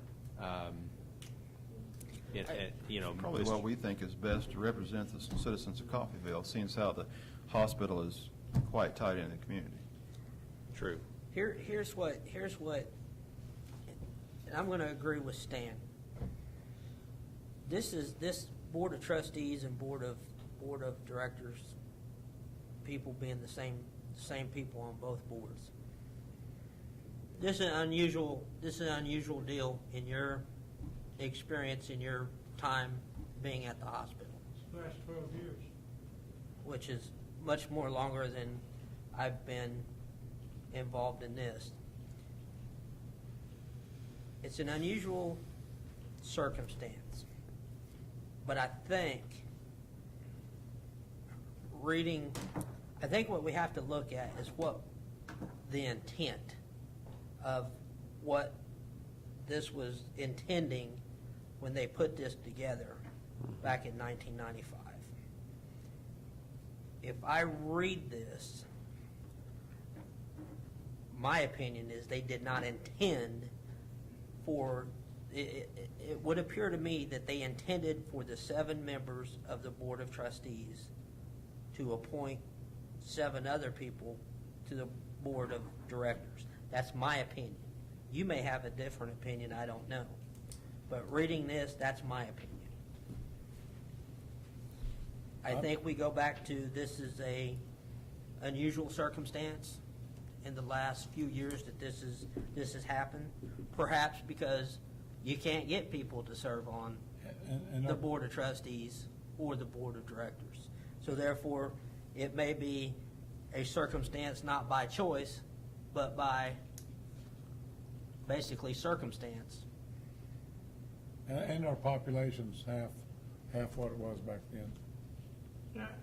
How- You know, I got another thing, Krista, what you're saying too.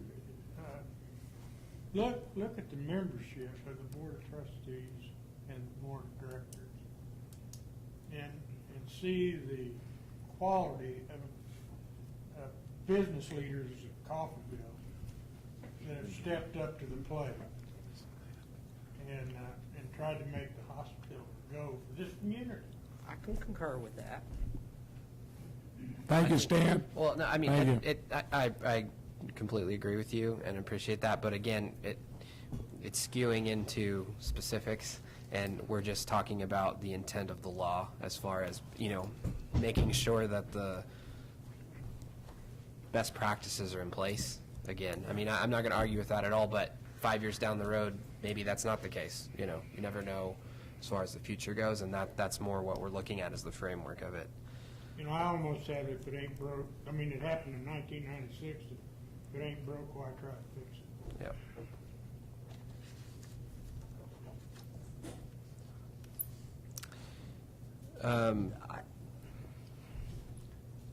Could we get some kind of clarification between the hospital and us as far as exactly what the law states as far as what our involvement can't be? It sounds like there's some confusion there that I'd like Sure, cleared up yeah. personally, I mean, I because there's think really it's- no need to keep spinning our wheels until we know exactly what our places are. It's the city's Board of Trustees, so I think you have control over the composition, makeup, rules as it applies to the Board of Trustees. But I do think it's important to listen, to get the input from these guys, because Sure. they do run the hospital, and they probably are more familiar with their best practices than we are. And I think if you took the Board of Trustees completely out of the equation and you were simply appointing directors, I hear Mr. Eli's point there, that you have a little more control by having those people serve in those dual roles. So I think that's just something for you all to give some thought to. I thought last time we had trustees, there's been a lot of people trying to get on the trustees. There was a whole litany of, there's like 7 people, wasn't there? There was more than positions. Do we want to open that back up for, I'm saying there has. in light of this, do we want to open up Earlier he said there- for more They had to recruit. people to do that again? I think we need to come up with what changes, if any, need made Yeah, before we we're make a decision on that. We're We not can't there get- yet. can't We get still to need it. to decide if we want to have, allow our trustees to also be directors. I would be a no on that. I would be a yes. I agree with Kendall's observation, too.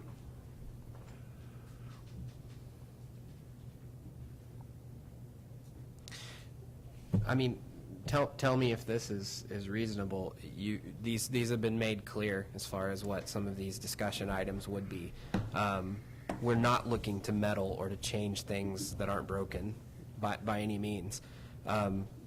Would it be that if you take these things under advisement, discuss it with your teams, and then maybe you come back with some concessions on how achieving part or all of these could possibly be done within framework that you would agree with, and bring them back to us to consider? I mean, would that be reasonable as a Yeah, I think, Mr. Mayor, that's a great suggestion. We'd be happy to do that. I think at the end of the day, we as a hospital want the city to be proud of the work Yeah. that goes on, and a successful hospital is great for the city, just as well as, hey, for us at a hospital, a successful city helps us out too, and we want to be collaborative. Sure. And I think, Marcus, your point on migration, I think we all face that, whether it be hospital, whether it be retail. Yeah. At the end of the day, we should be absolutely proud we're the only Joint Commission hospital in southeast Kansas. We've got a lot of great service lines that, when the Lieutenant Governor was here earlier today talking about some of the headwinds that we're facing as a rural provider, and just completely blown away of some of the services. Mark, if you, just a little louder, please. I want Sure. the public to be able to hear you. Sure. No, I was just saying, as the Lieutenant Governor was here today, and we had an opportunity to talk about some of the headwinds that face rural hospitals in Kansas. And certainly, when you look at the services that are provided here in Coffeyville, we all should be very proud of the services that we have.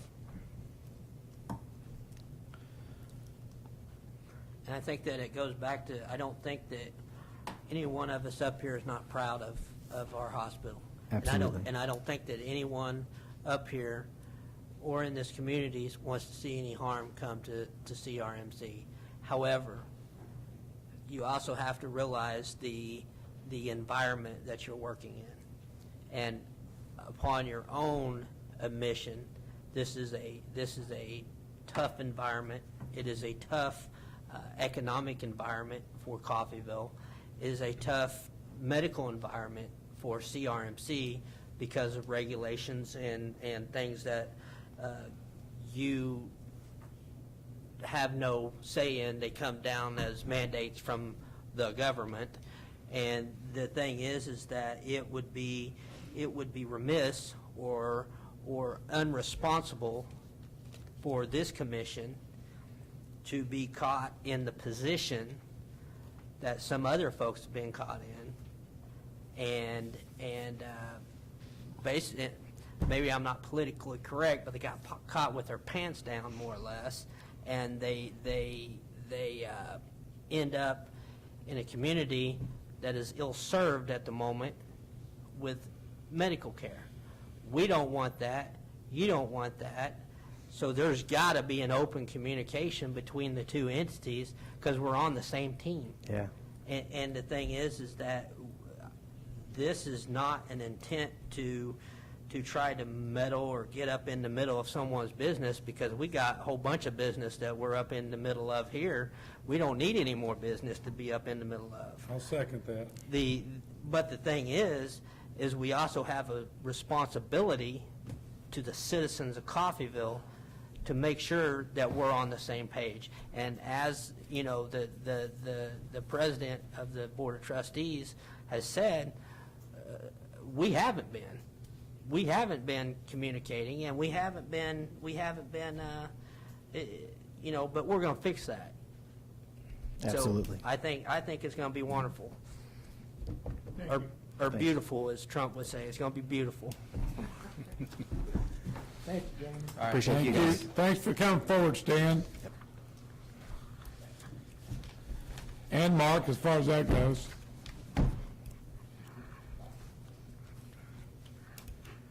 All right, we will now move on to comments from staff. Hold on a second. Yeah? Is this discussion continuing at the next meeting, or was? Yeah, they're going to that come it? back. They're gonna, Okay, as long as we all know we're coming back talking some more about it. yes. Yep. Go ahead. So, Just a reminder that budget meetings will be starting July 11th from 6 to 9. Then the 12th, if we need that day, after commission meetings, and then again on the 13th, if that day is needed, beginning at 6. Okay. And closing comments from commissioners. I have one. Okay.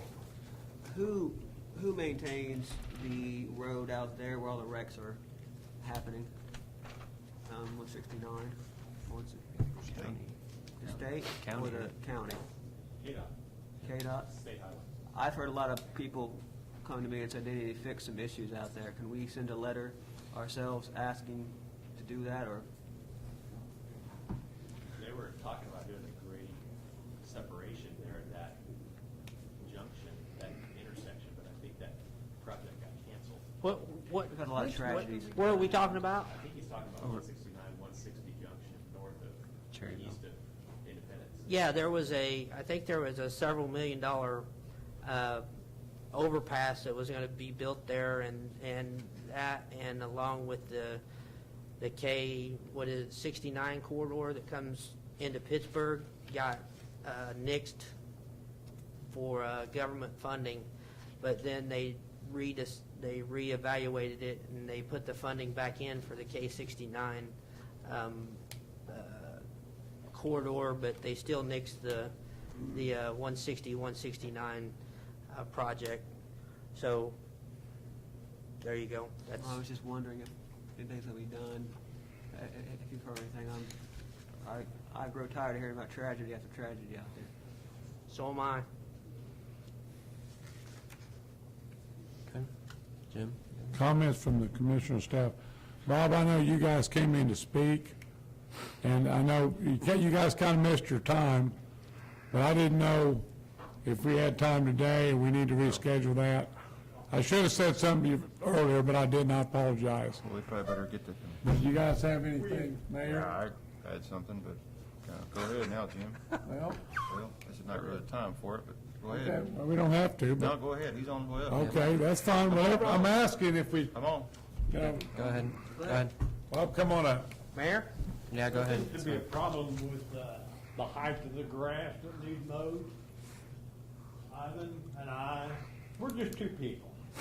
But we know there's many others that have had their grass mowed by the city. When it's been mowed within 4 or 5 days, you can't even tell when they mowed it. And then we get a bill for $121 for it.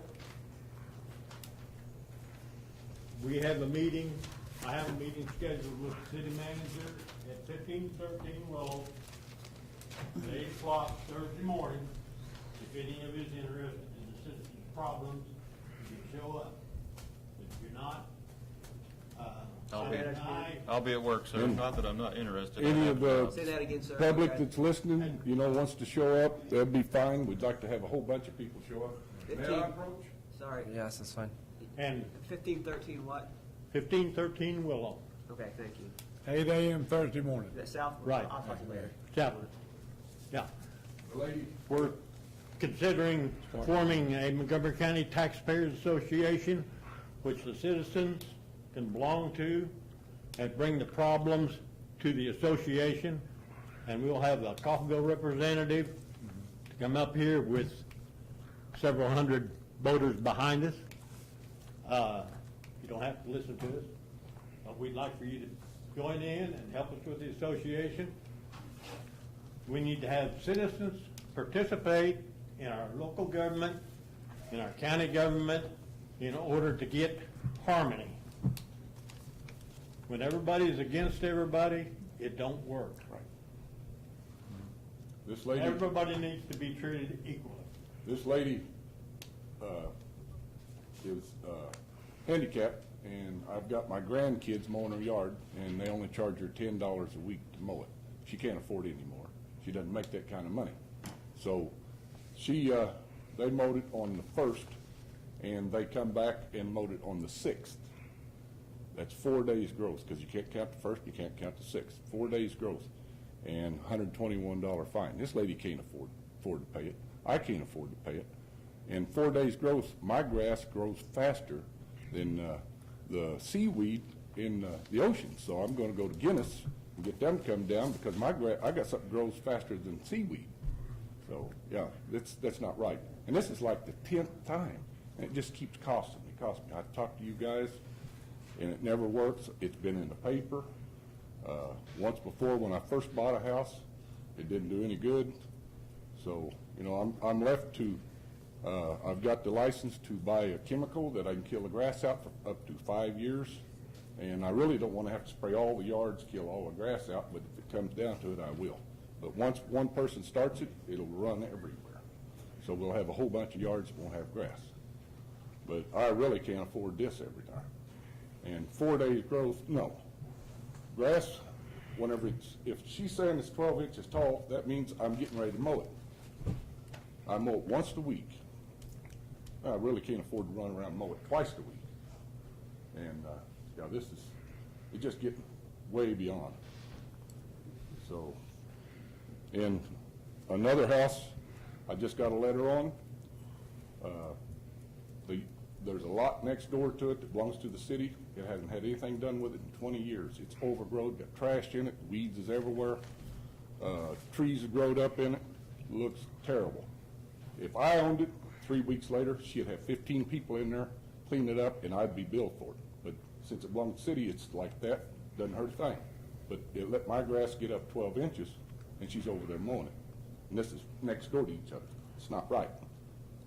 So I really got complaints on that. 9th Street, they've got it tore up. I went over there to get another letter, had to drive down the alleys to get through there because 9th Street's tore up. And that whole 2 or 3 blocks in there is overgrown. But I got singled out. That's not right. If I've got to keep my grass up, everybody should have to, not just me. She's told me that she's got a route that she runs, but I happen to be on that route on every rental house that I own. How many pieces of property do you own, Mr. 13. Smith? 13? And I get rode up on them constantly for just nothing. I got rode up on a fence that belonged to the neighbor. Haven't you been here before? Oh, yeah, I've been here several times for the same thing. It just keeps growing, just keeps going, just So keeps they're going. they're just picking on you. Is there any? Well, that's what, there's a lot of people that saying that. Well, I'm just trying to figure out. It Well, how seems come I like, get rode up and everybody else in the block doesn't? well, I don't know. That's why I'm trying to ask you. Are you saying that they're just picking on you? Absolutely, Okay. definitely. I'd like to get you guys all together in a van or something. Sometime when you got some time, I'd buy lunch and everything. Let's drive through the city a little bit. Take a look at some of it. We couldn't do that. Because you guys got to be driving around, not looking at the grass. We about a year ago, that we had a bunch of pictures, and we all sat here, okay, and saw a bunch of it. Yeah. And I think it'd be a great idea to do a tour, you know? I think it'd be a great, I'm in, okay, because I'd like to get to the bottom of this. It's one of those things where, obviously, if there is a problem that can be identified with the process on the whole, that's something that we should take under consideration. As per our process, you have to understand we have to rely on staff to handle each of these on a case-by-case basis. So it's, If the grass is, if the grass is 12 inches tall, okay, and I was out of state working, okay, and this all happened while I was out of state, okay, and they said you guys had some rain, lots of rain, okay. So if the grass is growing that fast and it got up to 12 inches, okay, we mow once a week, okay, so it got up to 12 inches, but it wasn't 2 foot tall, it was 12 inches. So that meant that we was gonna mow it. If it was 2 foot tall, wasn't nobody mowing it. Why can't we get you know what I mean? Why Well, I can't we think get? isn't the ordinance say that it's supposed to be 12 inches? So if Yeah, it's gotta be over 12 inches, so. If it's 12 inches or above, then you're in violation of the Yeah. ordinance. Okay. And the thing is I'd say that maybe if you have 13 properties and they're all at 12 inches, that maybe you're just having a tough time keeping up with all of them. No, Maybe no. maybe This- you got this- too much property. This was just mowed the first, and they mowed it on the 6th. That's 4 days growth.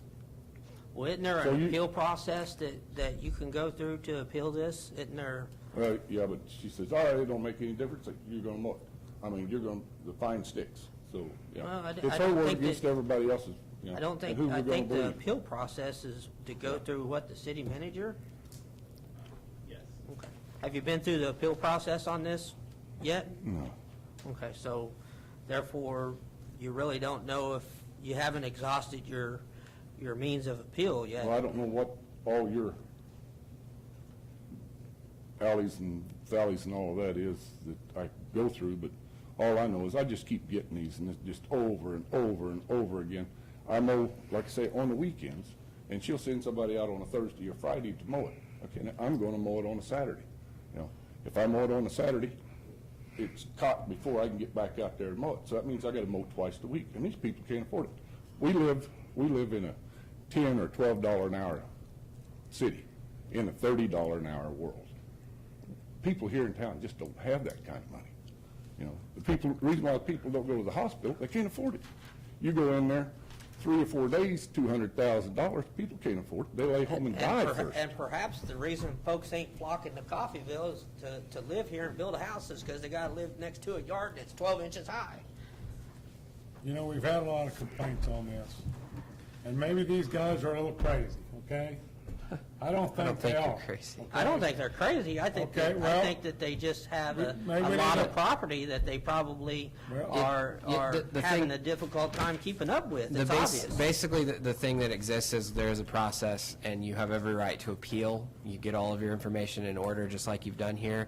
Go through the appeal process. If there is a documented trail of you going through that process and that process not working for you, that's the time when we cannot get involved on a case-by-case basis. We have to respect the workings of the staff, because if we can't rely on that to happen, you know, we're not here to manage the day-to-day operations of the city. We just have to make sure the policy on the whole is moving forward. So, I mean, I would strongly encourage you, every time that it happens that you feel that it's not right, go through the appeal process, and then, you know, you'll build a case if one exists. Okay, well, That's what I can say. I've got papers. We're very limited in our, it's something that I didn't know when I ran. We're very limited in what we can do. My friends think that we can make everything happen. We can't.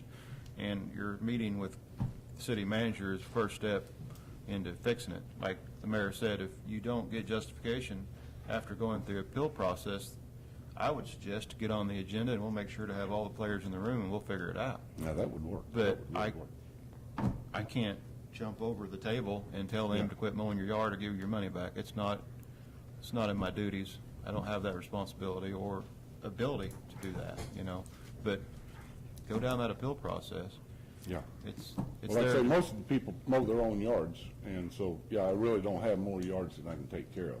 And there's only, right now, we're only having to mow 4, but then the grandkids was wanting to make some summer money, so they was mowing some yards, and they're only charging $10 a lot, and mowing it once a week.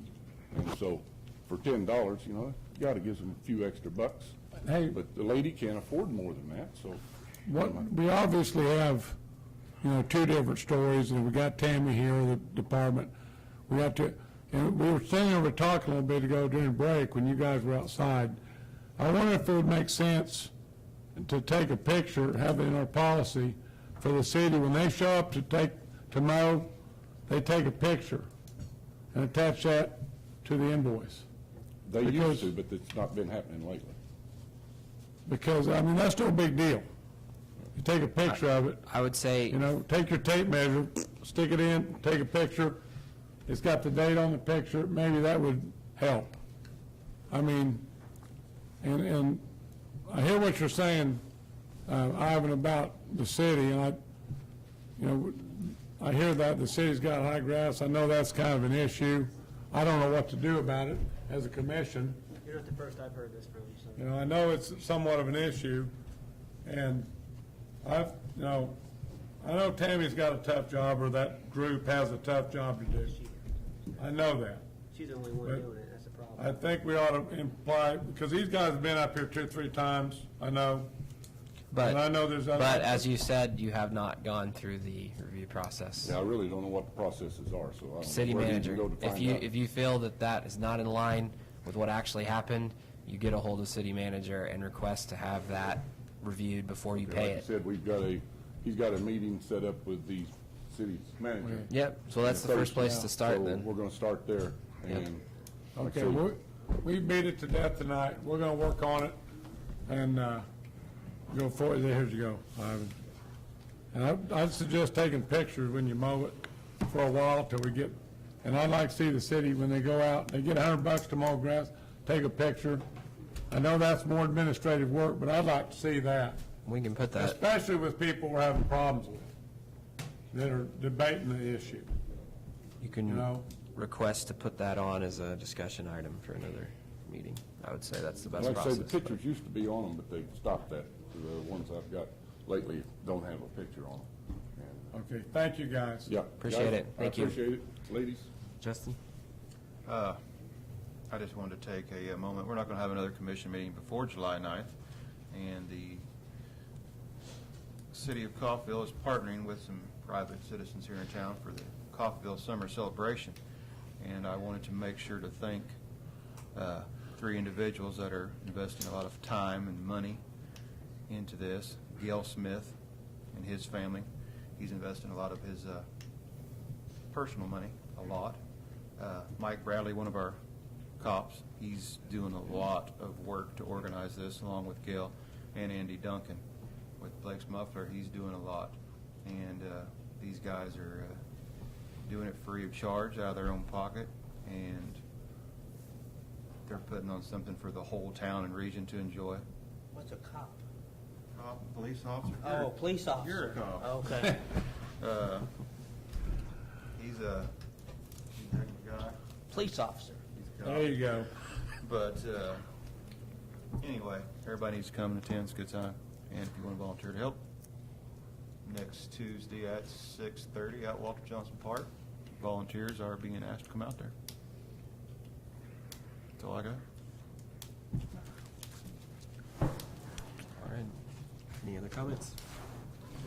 Mayor, before you adjourn, and Commissioner Martin was talking about the 4th, excuse me, just want to remind people that fireworks can be legally sold and shot in Coffeyville July 1st through the 4th from 8 a.m. to midnight. So starting Friday, fireworks can be sold. The city offices will be closed on the 4th of July. That's a Monday. There will be no trash picked up that day. Everything will be backed up a day. Monday trash will be picked up on Tuesday. Since Monday is a bulky day, that bulky will be picked up on Tuesday also. There are special activities on the 4th at the Aquatic Center, and the golf course is holding a 5-man scramble. So just want to do a little advertising for our recreational facilities for that day. In regards to trash, can you post the number, how to get a hold of them for bulk pickup and stuff? I had to ask several times. Could you post that number?